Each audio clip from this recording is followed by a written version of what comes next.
Donc on commence par le street, première discipline donc qui se passe dans la rue, comme son nom l'indique. On va utiliser les différents éléments du milieu urbain pour évoluer, pour faire des figures, s'amuser, c'est-à-dire les bancs, les marches, les handrails, entre autres. Et donc on va utiliser ces vélos pour faire soit des grinds, soit d'autres figures, des sauts dans ce milieu urbain. Donc le vélo street en fait est composé de différents éléments qui sont indispensables. On va commencer par les 4 repose-pieds, donc qui vont permettre avec les 2 repose-pieds de chaque côté de rouler en droitier ou en gaucher et justement de glisser sur ces différents éléments de la rue. Ensuite on va avoir un cadre assez particulier puisqu'il est très très court de l'arrière pour beaucoup de nervosité et un peu plus long de l'avant, ce qui donne un peu de stabilité notamment lors des sauts. Et puis on va avoir un élément très très particulier qui s'appelle le rotor, qui est un système de frein qui permet de tourner le guidon à l'infini sans être gêné par les câbles. Et donc ça aussi ça permet de faire des figures en street, on va le voir tout à l'heure, un petit peu particulières.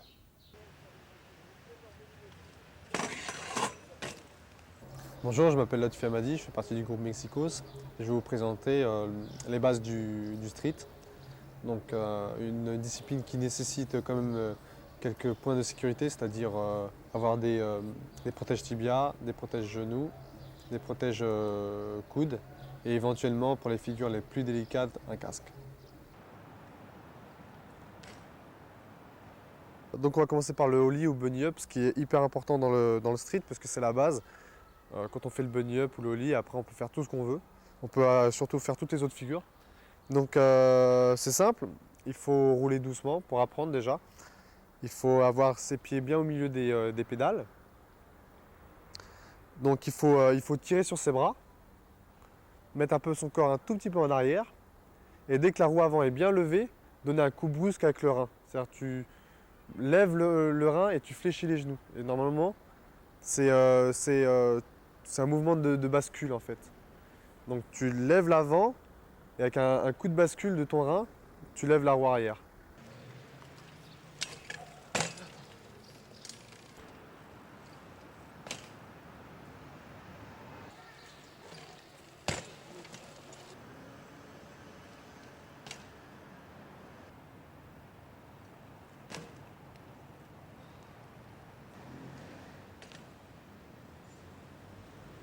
Donc nollie c'est un peu comme un ollie ou un bunny up. En fait ça vient du skate.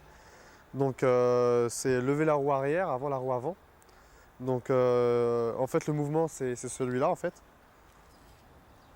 Donc c'est un peu l'inverse du ollie. Donc c'est vachement plus difficile de monter très très haut en ollie. Il faut pousser sur son guidon à fond pour lever la roue arrière. Et dès qu'on a levé l'arrière, il faut tirer sur le guidon pour lever l'avant. Alors on pousse sur le guidon pour lever l'arrière et on retire sur le guidon pour lever les deux roues.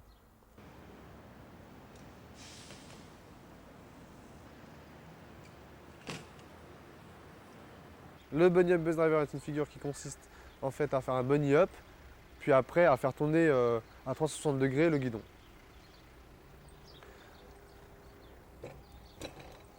C'est un bunny up comme tout à l'heure, donc il faut prendre la même impulsion, c'est-à-dire tirer sur le guidon, tirer avec les reins pour avoir l'impulsion pour décoller la roue arrière. Et à partir de ce moment-là, c'est très important, c'est de coincer la selle avec ses genoux. En fait, c'est ce qui vous permet de lâcher le guidon et de pouvoir faire le ollie buzz drive. C'est-à-dire que sans lâcher si vous ne tenez pas la selle avec les genoux, le vélo s'échappe et vous tombez en arrière. Donc c'est très très important.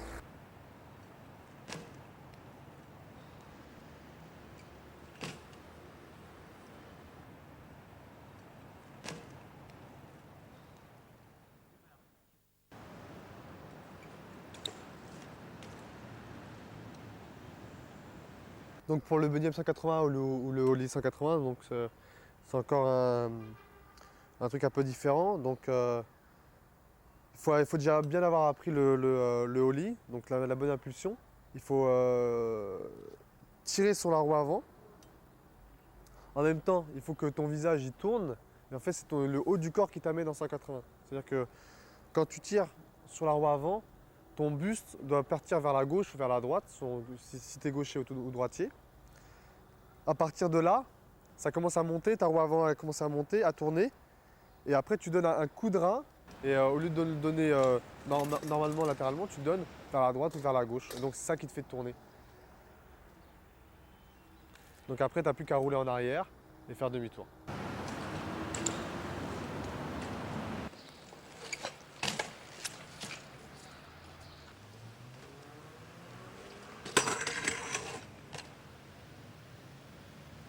Alors il faut commencer par un bunny up toujours, la base. Après le bunny up, en fait, il faut essayer de, quand on est à côté de la structure, c'est-à-dire être parallèle à la structure, faire un bunny up, voir monter la roue avant au-dessus de la structure, et en fait le repose-pied se pose derrière, naturellement. Donc après on glisse avec le pegs arrière et la roue avant sur la structure.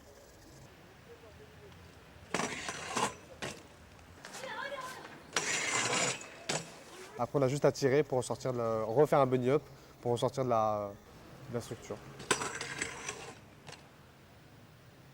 Le swing and grind, c'est le même système que le feeble.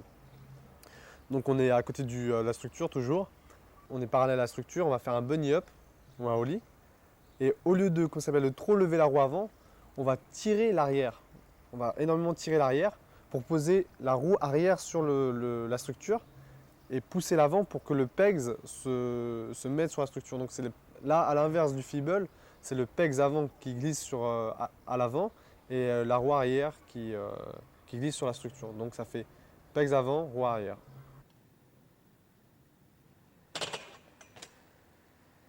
Le rail, c'est le même système que les deux autres. En fait, il faut se positionner toujours parallèlement au rail. Et à partir de ce moment-là, il faut faire un bunny up et poser les deux repose-pieds en même temps. Ce qui est intéressant, c'est d'être au-dessus du rail. Il ne faut jamais être trop à l'extérieur ou trop de l'autre côté. Il faut être au-dessus sans passer de l'autre côté. Jamais sur le côté, parce qu'on a un réflexe à ne pas vouloir passer au-dessus du rail parce qu'on a peur de tomber sur le rail. En fait, il faut bien sauter sur le rail.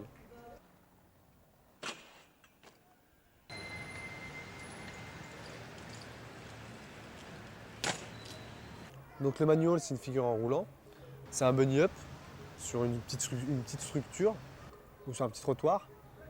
Et tu dois arriver les bras très tendus et ton bassin très très près de la roue arrière. C'est-à-dire que tu es vachement en arrière et tu dois fléchir les genoux pour avoir un peu l'équilibre en fait. Et ça va te permettre de rester très très longtemps en équilibre sur la roue arrière sans pédaler.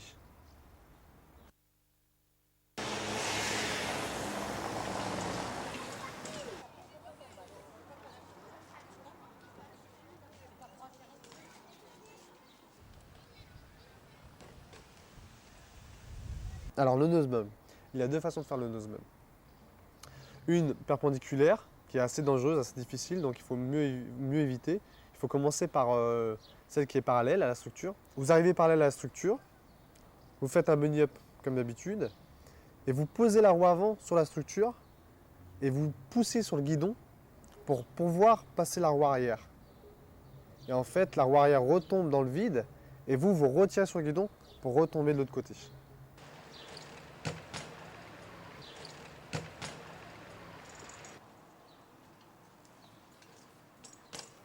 Le tailbump, tu prends une structure comme d'habitude, soit un plot, soit une espèce de petit muret. Tu commences à faire un bunny up comme d'habitude. Tu lèves très très haut la roue avant. Tu tires beaucoup sur ton guidon.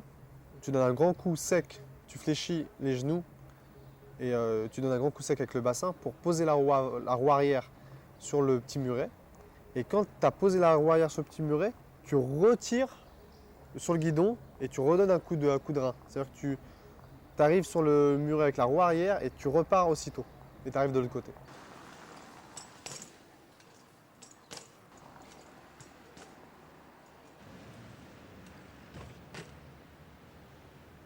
Le wall ride, c'est quelque chose d'assez délicat, c'est assez spécial. Il faut faire un bunny up, il ne faut pas être parallèle, il ne faut pas être perpendiculaire, il faut être un peu entre les deux. C'est-à-dire que le mur est là, il faut être à peu près à ce niveau-là. C'est-à-dire qu'il faut garder cet angle. Et à partir de cet angle, il faut tirer énormément la roue avant et pencher son corps vers l'intérieur. C'est-à-dire, il ne faut pas être perpendiculaire au mur. Il faut que quand tu lèves la roue avant, ton vélo dévie un petit peu et pour que les deux roues viennent se plaquer bien à plat. Il ne faut surtout pas que les repose-pieds touchent.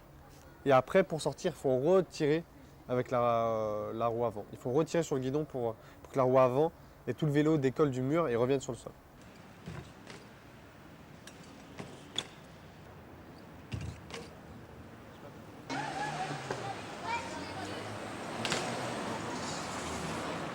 C'est assez simple le gap. Le gap, c'est un bunny up, mais en partant d'un muret assez haut ou de marches assez hautes, ou plusieurs marches. En fait, il faut aller assez vite. Il faut tirer, pas essayer de faire un trop gros bunny up, il faut juste un tout petit bunny up pour pouvoir bien atterrir. Et surtout atterrir sur l'arrière. C'est-à-dire que, par exemple, vous avez le muret, et il faut partir en levant un tout petit peu la roue avant, pousser surtout l'arrière, et retomber la roue arrière sur le sol et après la roue avant. Surtout la roue arrière sur le sol parce que sinon vous allez avoir très mal au poignet parce que vous allez retomber sur la roue avant. Et ça fait énormément mal. Donc il faut mieux retomber en douceur sur l'arrière. Bon, maintenant vous connaissez quelques bases du Blaming Street. Ça vous permettra un peu d'évoluer dans votre riding. Essayez de rouler un peu tous les jours et surtout ne roulez pas tout seul. Roulez toujours avec quelqu'un. On ne sait jamais qu'il vous arrive quelque chose de très malencontreux, c'est-à-dire une chute, une très mauvaise chute, ce qui peut toujours arriver. Donc n'oubliez pas non plus les protèges tibia, coude, genoux et éventuellement le casque. À bientôt.